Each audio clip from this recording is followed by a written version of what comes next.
Alfadila Mukhtar. Saya Syahrani Amelia Putri. Nah, sekarang kami sedang berada di Museum Mojopahit di Trawulan, Mojokerto. Nah, kali ini kita akan observasi tentang bagaimana sih kira-kira sejarah dan hal-hal terkait dengan Museum Mojopahit yang ada di Trawulan, Mojokerto ini. Yuk ikuti kita.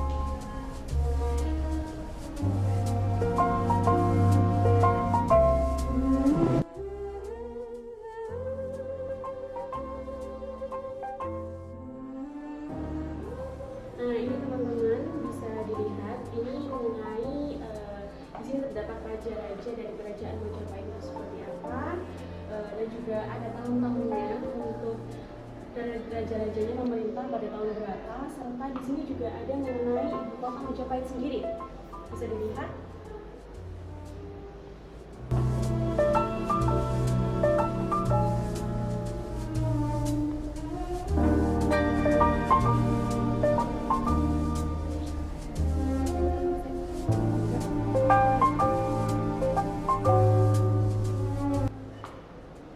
Baik teman-teman, di Museum Mojopahit ini ada tertulis keseharian di Mojopahit berupa seperti agama, politik, struktur pemerintahan, juga ada pedagang.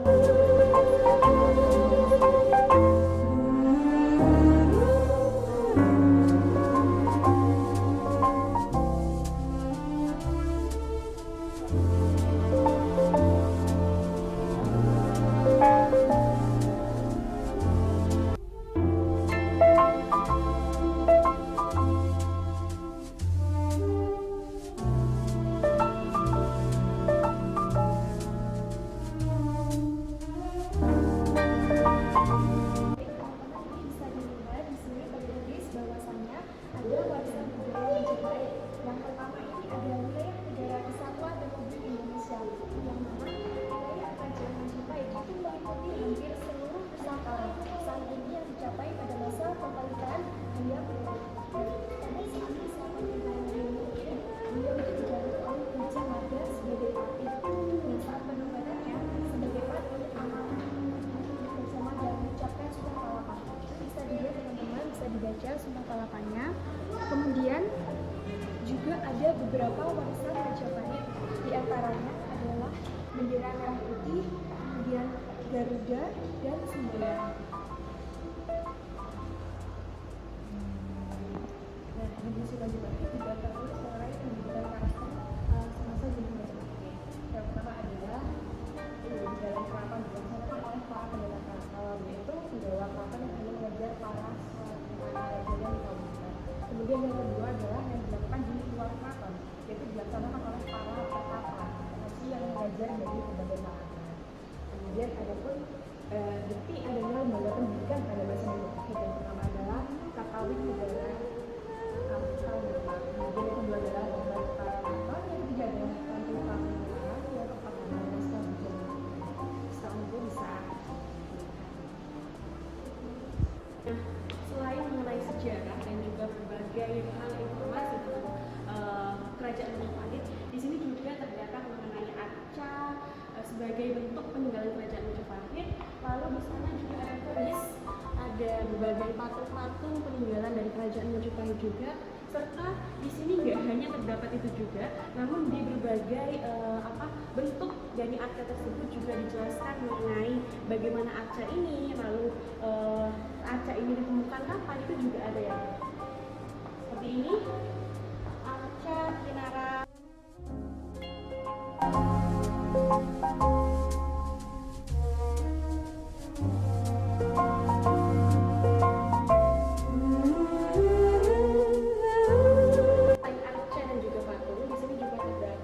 peninggalan seperti keris. Nah, di sini ada asal usul dari keris itu sendiri serta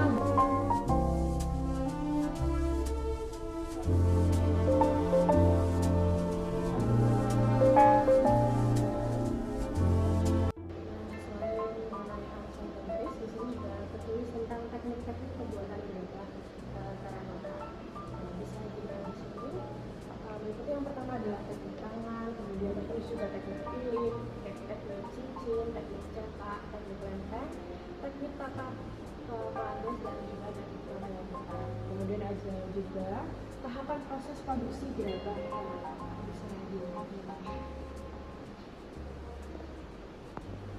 Teman-teman, di sini juga ada jambangan atau bisa disebut dengan gentong juga. Teman-teman bisa lihat di sini ada jambangan atau gentong yang betah dari peninggalan Majapahit.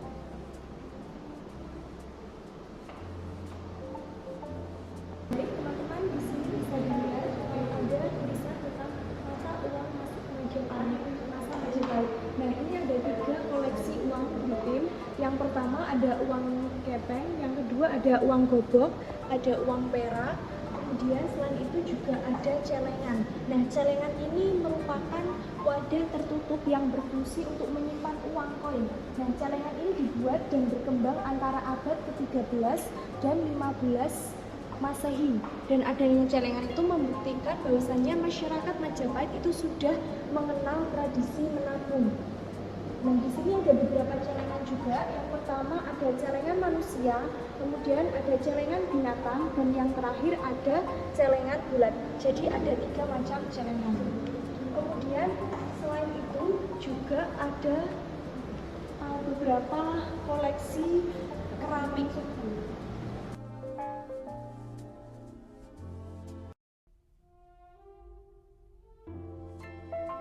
Ini yang pertama ada earthenware. Ini adalah salah satu jenis keramik yang terbuat dari bahan tanah liat merah, bersifat porus dan menyerap serta tidak berglasir dengan suhu pembakaran 350 derajat Celcius sampai 1000 derajat Celcius.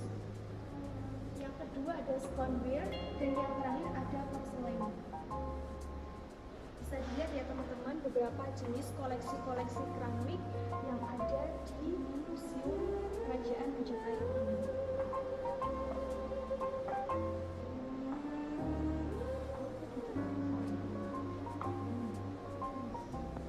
Baik, assalamualaikum warahmatullahi wabarakatuh, teman-teman. Di sini saya sudah bersama Bapak Ozan sebagai pengelola dari Museum Majapahit ini. Sebelumnya di sini kami dari Bukit Temanggung ingin menanyakan berbagai hal mengenai Museum Majapahit ini. Untuk yang pertama di sini kira-kira gimana sih Pak untuk sejarah berdirinya Museum Majapahit ini?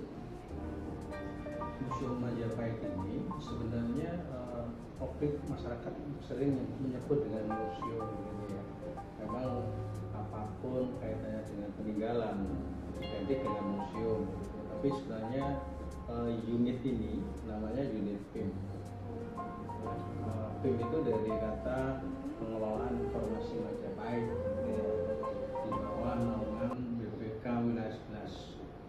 Nah, BPK Wilayah 11 ini merupakan Balai Pelestarian Kebudayaan. Wilayah 11 itu Jawa Timur ya, meliputi apapun kaitannya dengan cagar budaya dari sini, ini hampir semua dari Jawa Timur.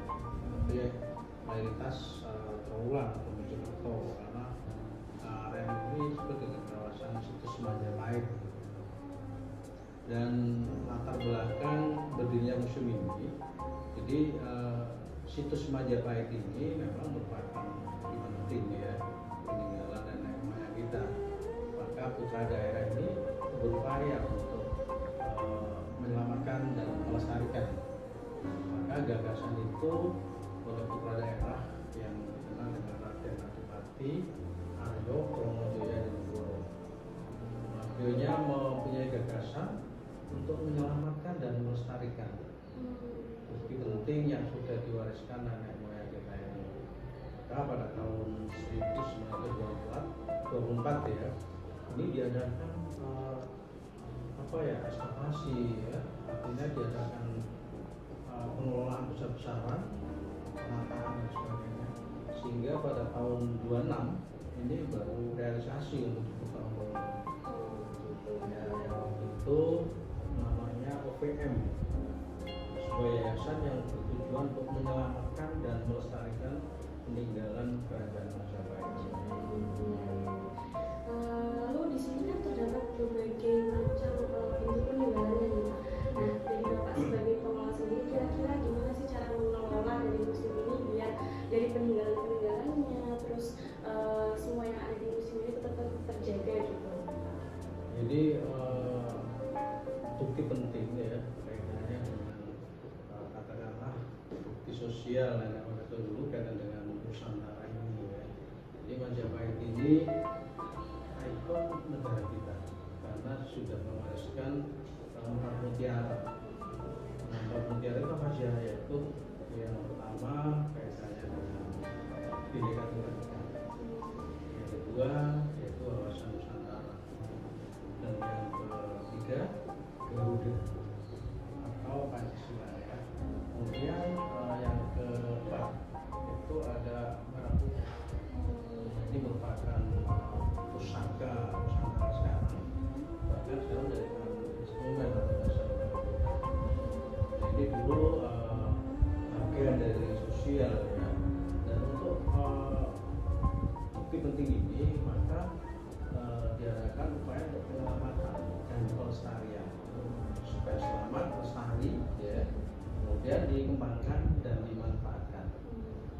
Nah, untuk pemanfaatannya yang pertama ya kaitan dengan edukasi, yaitu pendidikan budaya, riset dan teknologi, sehingga secara tidak langsung ya Majapahit dulu sudah mengenal keanekaragaman baik itu sosial maupun dengan religi.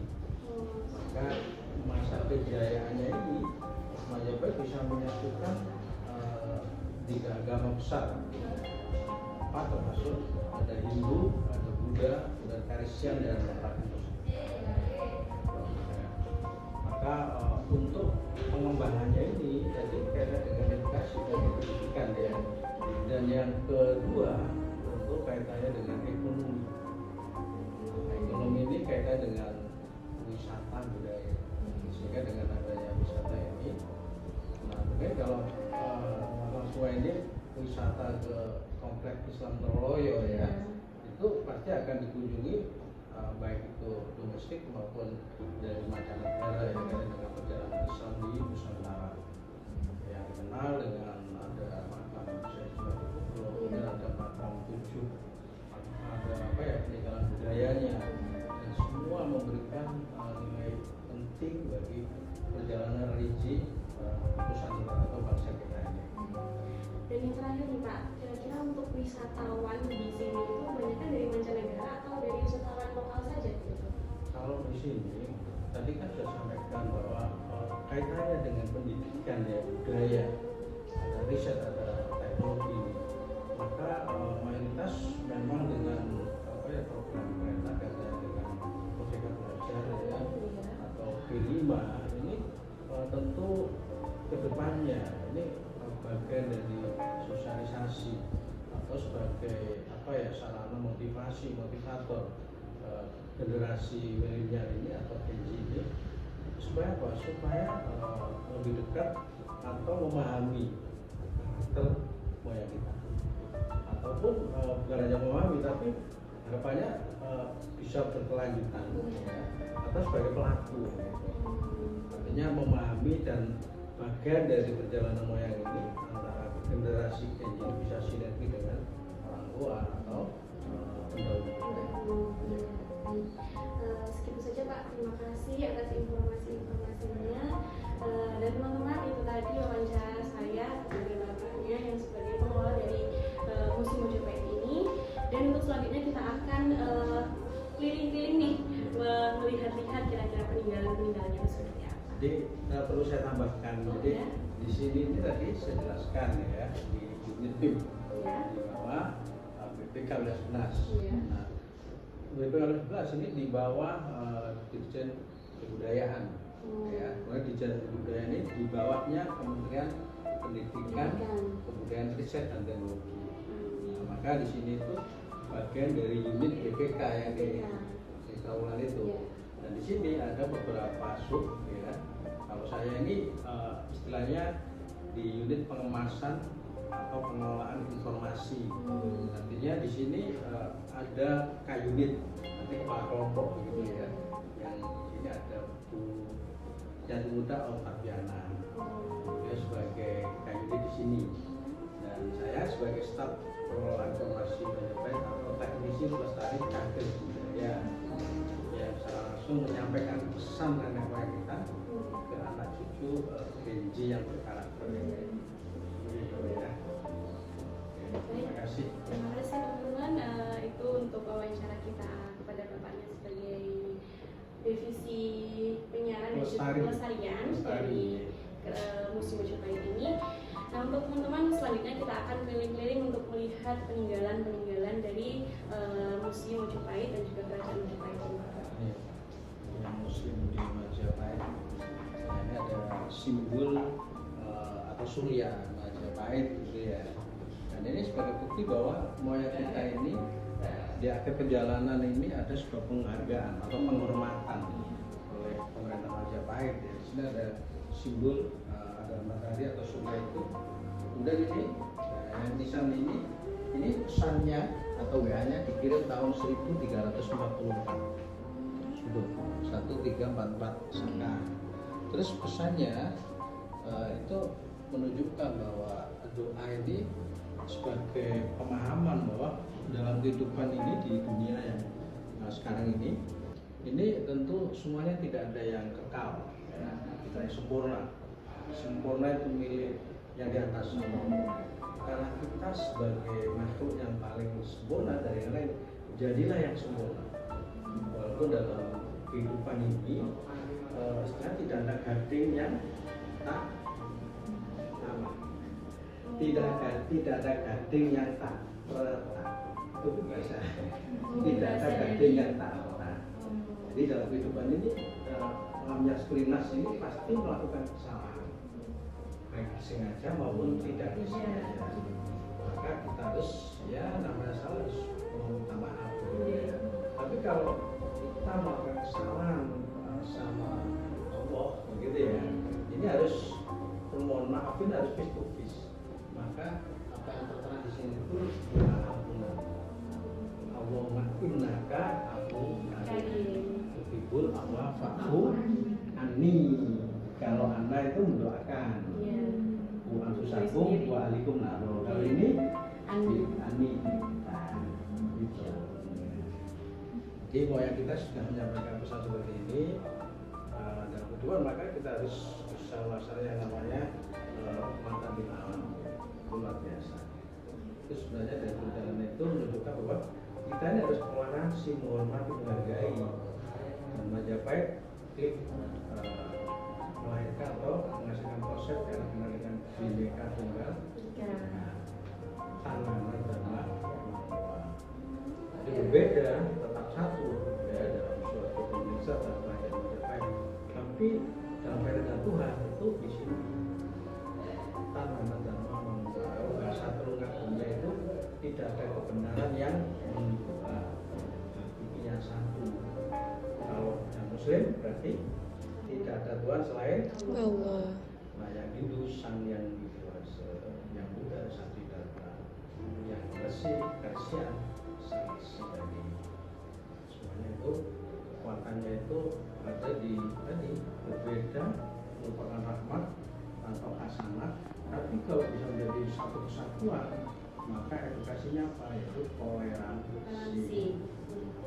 Amin. Terima kasih. Terima kasih Bapak.